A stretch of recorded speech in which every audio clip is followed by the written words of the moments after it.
Episode number 1 में हमें एक लड़की दिखाई जाती है जिसका नाम होता है काई। काई उस वक्त अपनी क्लास में बैठी क्लास ले रही होती है। काई की अगली सीट पर फ्लावर्स रखे हुए थे। इसका मतलब ये है कि जिस लड़की की वो सीट थी अब वो मर चुकी है। इसके बाद काई अपनी टीचर से परमिशन लेकर वॉशरूम के लिए चली जाती है। काई जब बाहर होती है तब हमें वहाँ पर 2 लड़कियों की पिक्चर्स दिखाई जाती है और वो दोनों लड़कियाँ मर चुकी थी। अचानक से हम वहाँ पर एक अजीब सीन होता हुआ देखते हैं क्योंकि पिक्चर वाली लड़की स्माइल पास करने लगती है और तो और वो अपनी आंखें भी घुमा लेती है। काई जब वॉशरूम जा रही होती है तब वहाँ पर लाइट्स ब्लिंक करने लगती हैं। तभी हम काई के पीछे एक सॉल को भी देख पाते हैं, लेकिन काई अपने आसपास होने वाली अजीब चीजों को इग्नोर करके वॉशरूम चली जाती है। वॉशरूम में जाकर काई अभी सिगरेट जलाने ही वाली होती है, तभी काई के साथ वाले दोनों वॉशरूम्स के दरवाजे खुलने और बंद होने की आवाज सुनाई देती है, जिसकी वजह से काई डर जाती है। काई जब बाहर चेक करने के लिए आती है कि वहाँ पर कौन है तो वहाँ पर कोई भी नहीं होता। काई जब फिर से सिगरेट जलाने लगती है तब एक बार आवाज फिर से आती है और इस बार काई के हाथ से लाइटर गिर जाता है। काई जब लाइटर उठाने के लिए नीचे झुकती है तब वो देखती है कि उसके साथ वाले दोनों वॉशरूम्स के दरवाजे खुल रहे हैं, बंद हो रहे हैं अपने आप ही। ऐसा लग रहा था कि जैसे कोई चेक कर रहा हो कि काई कौन से वॉशरूम में है। ये सब कुछ देखकर काई और ज्यादा डर जाती है। जब वो चेक कर रही होती है तो एक खतरनाक लड़की का भूत उल्टे होकर काई के सामने आ जाता है और लड़की का भूत काई को कहता है आई फाउंड यू, यानी मैंने तुम्हें ढूंढ लिया। फिर उस लड़की का भूत काई को मार डालता है और कमोड में काई की डेड बॉडी को उल्टा करके घुसा देता है, यानी उसका सर कमोड में होता है और वो बहुत भयानक तरीके से उसे मौत देता है। एपिसोड नंबर 1 यहाँ पर एंड हो जाता है। एपिसोड नंबर 2 के स्टार्ट में हम एक कार ड्राइवर को देखते हैं जो कि आधी रात को कार चला रहा होता है। ड्राइवर को उस वक्त काफी नींद आ रही होती है, इसीलिए वो कार को एक साइड पर पार्क करके सो जाता है। थोड़ी देर गुजर जाने के बाद वहाँ पर एक लड़की आती है जो उस ड्राइवर की कार में बैठ जाती है। वो लड़की ड्राइवर को कहती है कि मैंने एक जगह पर जाना है जहाँ पर एक होटल है, इसीलिए तुम मुझे वहाँ पर ले चलो। तब ड्राइवर जीपीएस पर उस लोकेशन का नाम लिखता है, ये देखने के लिए कि आखिर वो जगह है कहाँ पर। लेकिन हैरत की बात तो ये है कि ऐसी कोई लोकेशन थी ही नहीं। जीपीएस के अकॉर्डिंग ऐसी जगह तो कहीं पर भी एग्जिस्ट नहीं करती। तो वो लड़की ड्राइवर को बताती है कि मैं सारा रास्ता जानती हूँ और मैं तुम्हें गाइड कर दूंगी। इसीलिए ड्राइवर उससे और कोई बात नहीं करता और गाड़ी चलाने लगता है। थोड़ी देर गुजर जाने के बाद वो लड़की कहती है राइट टर्न लो, यानी राइट साइड पर मुड़ो। मगर हैरान कर देने वाली बात तो ये है कि वहाँ पर कोई रोड था ही नहीं, इसीलिए ड्राइवर इस बात को इग्नोर कर देता है। लेकिन वो लड़की बार बार एक ही बात कर रही होती है कि राइट टर्न लो। ड्राइवर उस लड़की पर काफी गुस्सा करता है और उसे पागल कह देता है और साथ में ये भी कह देता है कि मुझे तुम्हें इस गाड़ी में बिठाना ही नहीं चाहिए था। फिर हम गाड़ी की साइड से देख पाते हैं कि एक्चुअली में गाड़ी में कोई लड़की थी ही नहीं। इसका मतलब ये है कि वो लड़की एक स्पिरिट थी। तभी ड्राइवर के पीछे से बड़े बड़े नेल्स वाले हाथ आते हैं। ड्राइवर जब पीछे देखता है तो वहाँ पर कोई भी नहीं होता।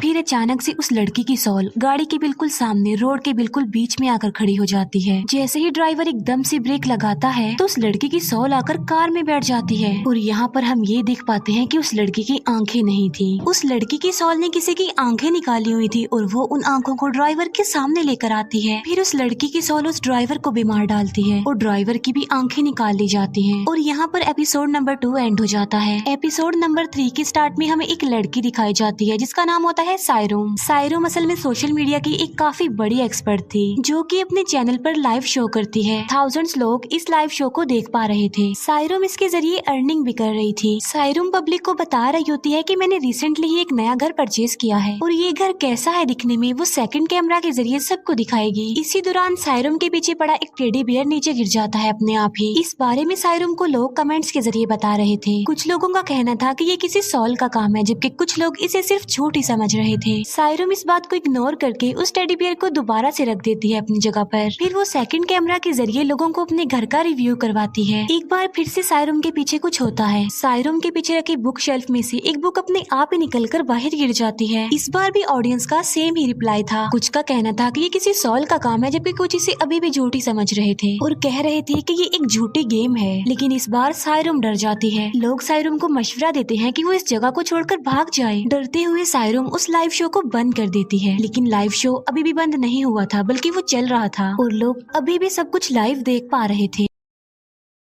फिर हम ये जान पाते हैं कि सायरम ने पब्लिसिटी के लिए ये जिन भूत वाला ये सोल वाला प्रैंक किया था। सायरम अपने फ्रेंड को कॉल करती है और उससे पूछती है कि मेरा ये भूत वाला प्रैंक कैसा लगा। सायरम के सब कुछ करके ऑडियंस को बेवकूफ बना रही थी, लेकिन वो ये नहीं जानती थी कि जिस ऑडियंस को वो बेवकूफ बनाना चाह रही थी वो तो उसे अभी भी लाइव देख पा रहे हैं। फिर थंबनेल लगाने के लिए सायरम अपनी सेल्फी लेने लगती है डॉग फिल्टर में, लेकिन अजीब बात तो ये है कि कैमरा उसके अलावा और फेसेस पर भी फोकस कर रहा था, जबकि वहाँ पर कोई भी नहीं था। इसका मतलब ये है कि फिल्टर डॉग उसके अलावा और जगह पर भी अप्लाई हो रहा था। ऐसा लग रहा था कि जैसे वहाँ पर बहुत सारे सॉल्स हैं और उनके फेस को डिटेक्ट किया जा रहा है। ये देखकर अब सचमुच सायरम डर जाती है और वो फोन को ही फेंक देती है। तभी एक सॉल सायरम के सर को पकड़ लेती है और उसे जोर जोर से टेबल पर देकर मारती है, जबकि लाइव कोई भी सोल नजर नहीं आ रही थी और जो कुछ वहाँ पर चल रहा था पब्लिक उसे भी प्रैंक ही समझ रही थी, लेकिन कोई ये नहीं जानता था कि वो सब कुछ रियल में हो रहा है। फिर हम एक सोल को देखते हैं जो कि सायरम को जान से मार कर उसका रूप खुद ले लेती है, यानी उस सोल ने सायरम की आइडेंटिफिकेशन ले ली थी और वो खुद आकर कैमरा के सामने बैठ जाती है। अभी भी सब कुछ लाइव देखने वाली पब्लिक को ये प्रैंक ही लग रहा था और यहीं पर एपिसोड नंबर 3 एंड हो जाता है। एपिसोड नंबर 4 के स्टार्ट में हमें स्कूल में दो फ्रेंड्स दिखाई जाती हैं जो कि उस वक्त कोई डरावनी वीडियो देख रही थी। वो दोनों इस वीडियो को फेक समझकर स्कूल में चली जाती हैं, लेकिन स्कूल तो ऑफ हो चुका था। असल में वो अपनी कुछ बुक स्कूल के अंदर ही भूल आई थी, जिसे लेने के लिए वो दोनों अंदर चली जाती हैं। लेकिन अचानक उनमें से एक लड़की कहती है कि मेरा पाँव ट्विस्ट हो गया है, इसीलिए वो लड़की सीढ़ियों में बैठ जाती है और अपने फ्रेंड को कहती है कि मेरी बुक्स भी तुम ले आना। उस लड़की की फ्रेंड जब बुक लेने जाती है तब वो वहाँ पर एक डरावने डॉल को देखती है जिसे किसी ने शेल्फ में रखा हुआ था और ये डॉल इस लड़की की फ्रेंड ने उसे डराने के लिए ही रखी थी। उसका पाँव बिल्कुल ठीक था, उसने सिर्फ नाटक किया था ताकि वो अपनी फ्रेंड को डरा सके। और यहाँ पर हम ये जान पाते हैं कि ये कोई आम डॉल नहीं है बल्कि ये एक भूतिया डॉल है, क्योंकि इस डॉल को किसी एंटिटी ने पोजेस्ड किया हुआ था। लेकिन इस लड़की की फ्रेंड ये नहीं जानती थी कि वो डॉल पोजेस्ड है। ये लड़की उस डॉल को इग्नोर करती है और बुक्स लेकर वापस आ रही होती है, लेकिन तभी उस डॉल में से एक लड़की की सोल बाहर आती है और वो सोल बड़े भयानक तरीके से चलते हुए उस लड़की का पीछा कर रही होती है। वो लड़की ऊपर के फ्लोर से नीचे आ रही थी, लेकिन वो बार बार एक ही फ्लोर पर आ रही थी। ऐसा लग रहा था कि वो बार बार सीढ़ियों से उतरकर एक ही फ्लोर पर आ रही है। और फिर उस डरावनी लड़की की सोल इस लड़की को मार डालती है और जिस लड़की ने डॉल रखी थी वो अपनी फ्रेंड को चेक करने के लिए ऊपर आती है। तब हम इस लड़की की सोल को दोबारा सीढ़ियों पर देख पाते हैं जो अब इस लड़की को मारने के लिए उसका पीछा कर रही होती है। यहीं पर एपिसोड नंबर 4 खत्म हो जाता है। एपिसोड नंबर 5 की स्टार्टिंग कुछ स्टूडेंट्स को दिखाते हुए होती है। ये सारे स्टूडेंट्स इंसान नहीं थी बल्कि सॉल्स थी जो कि स्कूल को हॉन्ट करना चाह रही थी। इसके बाद हमें एक लड़की दिखाई जाती है जिसकी फ्रेंड थोड़ी देर से पहले ही मर चुकी है। ये लड़की अपनी फ्रेंड को खोकर काफी अपसेट थी। उनकी टीचर क्लास में आती है और मरी हुई लड़की के लिए प्रे करके वहाँ से चली जाती है। क्लास एंड होने के बाद सब लड़कियाँ अपने अपने घर चली जाती हैं, लेकिन ये लड़की अभी भी अपनी फ्रेंड को काफी मिस कर रही थी और क्लास में बैठी हुई थी। और तभी इस लड़की की मरी हुई फ्रेंड इसे भी पोजेस्ट कर लेती है। अब क्योंकि ये लड़की पोजेस्ट हो चुकी थी और ये अपनी टीचर को मैसेज करके क्लास में बुलाती है। जब उसकी टीचर क्लास में आती है तो वो दिखती है कि किसी ने उस लड़की के सर और धड़ को काट कर अलग रखा हुआ है। वो लड़की अपनी टीचर को कहती है कि इस लड़की के पाँव मेरी बॉडी के साथ फिट नहीं हो रहे हैं, इसीलिए मैंने आपको यहाँ पर बुलाया है ताकि मैं आपके पाँव ले सकूं। और ये लड़की अपने टीचर को मार डालती है और टीचर को मारने के बाद उसकी बॉडी का नीचे वाला पार्ट ले लेती है। वो लड़की टीचर के नीचे वाली पार्ट को अपनी बॉडी के साथ जोड़कर वहाँ से चली जाती है। एपिसोड नंबर 5 यहीं पर एंड हो जाता है। असल में मरी हुई लड़की का एक्सीडेंट हो गया था और उसकी बॉडी के 2 पार्ट्स हो गए थे और उस लड़की का नीचे वाला पार्ट वेस्ट हो गया था। इसीलिए ये लड़की पहले अपनी फ्रेंड को मारकर उसकी बॉडी का पार्ट अपने साथ जोड़ने की कोशिश करती है, लेकिन जब वो फिट नहीं होता तब उसने अपने टीचर को मार दिया और बाद में अपनी टीचर के नीचे वाला पार्ट ले लिया। यानी ऐसा करके उसकी बॉडी कंप्लीट हो गई। एपिसोड नंबर 6 की स्टार्ट में हमें एक लिफ्ट की रिकॉर्डिंग दिखाई जाती है, जहाँ लिफ्ट में हमें एक लड़का दिखाया जाता है जो कि काफी वियर्ड बिहेव कर रहा था। वो लड़का अपने कानों पर हाथ रख लेता है जैसे वो तेज आवाज को सुन नहीं पा रहा। फिर वो किसी चीज से डर कर लिफ्ट में एक साइड पर होकर बैठ जाता है और देखते ही देखते वो लड़का मारा जाता है। इसके बाद इन्वेस्टिगेशन के लिए वहाँ पर 2 पुलिस ऑफिसर्स आते हैं। लिफ्ट में हमें उस लड़के की डेड बॉडी दिखाई जाती है जिसकी हालत काफी खराब थी। फिर दोनों पुलिस ऑफिसर्स लिफ्ट की रिकॉर्डिंग को चेक करने लगते हैं। एक पर्सन आकर पुलिस ऑफिसर को बताता है कि जिस लड़के की लिफ्ट में डेथ हुई है उसने अपने स्टेटस में ये पोस्ट लगाई थी कि आज रात वो लिफ्ट गेम खेलने वाला है।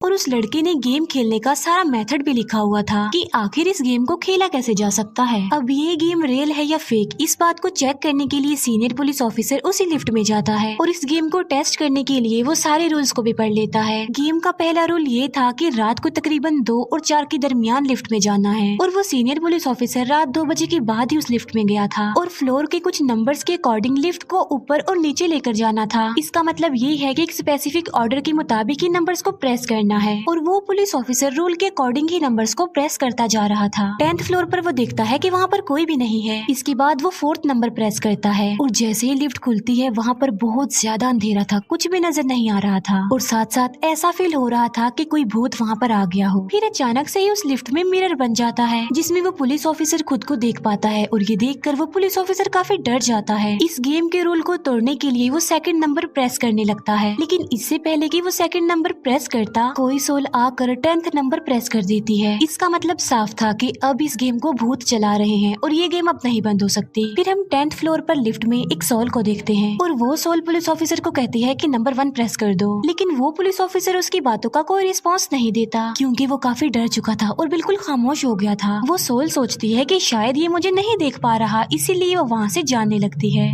लेकिन वो ऑफिसर उस जाती हुई सोल को आवाज दे देता है जिससे वो समझ जाती है कि ये आदमी मुझे देख पा रहा है और इसीलिए वो दोबारा से उसे लिफ्ट में रुक जाती है। और फिर हम देखते हैं कि उस लिफ्ट का दरवाजा अपने आप ही बंद हो गया है और ये सोल एक काफी भयानक आवाज निकालती है और वो पुलिस ऑफिसर सेम वैसे ही रिएक्ट करता है जैसे उस लड़के ने लिफ्ट में किया था, यानी अपने कानों पर हाथ रख लेता है। फिर ये सोल पुलिस ऑफिसर को अपना फेस दिखाती है जो कि काफी डरावना था और पुलिस ऑफिसर डर कर बिल्कुल उस लड़के की तरह एक तरफ होकर बैठ जाता है। ये सोल पुलिस ऑफिसर का सर पकड़कर उसे जोर जोर से लिफ्ट में देकर मारती है, लेकिन रिकॉर्डिंग में वहाँ पर कोई सोल भी नजर नहीं आ रही थी। जब उस पुलिस ऑफिसर की डेड बॉडी मिलती है तो उसकी हालत भी काफी खराब थी, लेकिन फिर हम यहाँ बड़ी हैरान कर देने वाली चीज देखते हैं। हम इस पुलिस ऑफिसर को लिफ्ट के बाहर देखते हैं जो कि अपने साथी के साथ खड़ा होता है। इसका मतलब ये है कि ये उस पुलिस ऑफिसर की सोल थी जो खुद ही अपनी केस पर इन्वेस्टिगेशन कर रही थी। यहीं पर एपिसोड नंबर 6 एंड हो जाता है। एपिसोड नंबर 7 के स्टार्ट में हमें एक फैमिली दिखाई जाती है जिसमें टोटल 3 मेंबर्स थे, हस्बैंड, वाइफ और उनका एक बेटा। उस आदमी की वाइफ कुछ दिन के लिए अपने बच्चे को लेकर अपनी मदर के घर जा रही होती है। जाते जाते वो अपने हस्बैंड को बताती है कि नेबरहुड में कुछ डेथ्स हुई हैं क्योंकि उन लोगों ने अपने घर के बाहर लकी सिंबल नहीं लगाया था, इसीलिए कुछ भी हो जाए हमारे रूम के बाहर लगे हुए लकी सिंबल को तुम कभी मत हटाना। असल में ये लकी सिंबल शैतानों और डीमंस को दूर रखता था।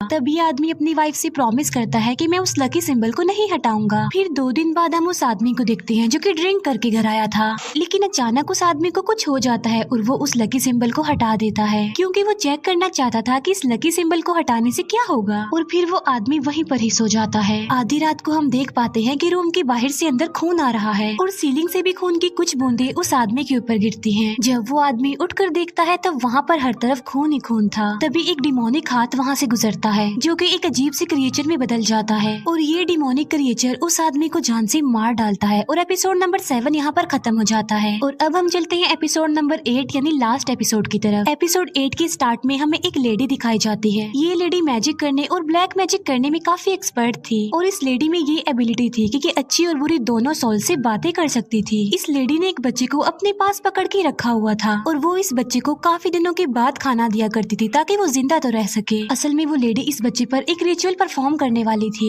रिचुअल के रूल के मुताबिक उसने इस बच्चे को उसकी फैमिली से अलग किया था और वो उस बच्चे को उस वक्त सेक्रीफाइस करेगी, यानी वो उस बच्चे को उस वक्त मारेगी जब वो मरने वाला हो। ऐसा करने से उस बच्चे की सोल उसकी गुलाम बन जाएगी। फिर ये लेडी रिचुअल के मुताबिक ब्लैक मैजिक करने लगती है और उस लेडी को हिंट मिलता है कि वो बच्चा कब मरेगा और फिर ये लेडी डिसाइड करती है कि वो बच्चे के मरने के एक दिन पहले ही उसे मार डालेगी। वो लेडी ऐसा ही करती है, वो एक दिन पहले इस बच्चे को चाकू से स्टैब करके मार डालती है। फिर इस बच्चे की सोल उस लेडी को पोजेस्ट कर लेती है और अब ये लेडी पहले से कई ज्यादा पावरफुल बन चुकी थी। फिर कुछ दिन तक इस बच्चे की सोल की मदद से वो लेडी काफी लोगों के इश्यूज सॉल्व करती है और ऐसा करने से उसे काफी पैसा मिलता है। फिर कुछ दिन बाद उस लेडी के पास एक औरत आती है जो उसे बताती है कि मेरा बेटा कई दिनों से मिसिंग है, मैंने उसे ढूंढने की बहुत कोशिश की लेकिन वो मुझे नहीं मिला। वो कहती है कि मैं अपने बच्चे को ढूंढने के लिए आपके पास आई हूँ ताकि मेरा बच्चा मिल जाए। इस लेडी को देखकर उस औरत के अंदर जो बच्चे की सोल थी वो तड़पने लगती है क्योंकि असल असल में ये लेडी उस बच्चे की माँ थी जिसे वो औरत मार चुकी है और वो उसके अंदर है, इसीलिए उस बच्चे की सोल अपनी माँ को देखकर तड़पने लगी। ब्लैक मैजिक वाली औरत को जब ये बात पता चलती है तो वो दूसरी लेडी को वहाँ से जाने का कहती है और वो लेडी वहाँ से चली जाती है। उसके जाने के बाद इस बच्चे की सोल उस औरत की पूरी बॉडी को फाड़ देती है और बाहर आ जाती है और वो बच्चा बिल्कुल इंसान जैसा ही था। लेकिन इससे पहले कि वो बच्चा अपनी मदर तक जा सकता, उसकी मदर पहले ही अपने बच्चे को खोकर सुसाइड कर चुकी थी, जिससे होगा ये कि ये बच्चा अब हमेशा के लिए उस लेडी के घर ही रहेगा। और इसी के साथ साथ एपिसोड नंबर 8 और ये सीरीज एंड हो जाती है। Thank you for watching.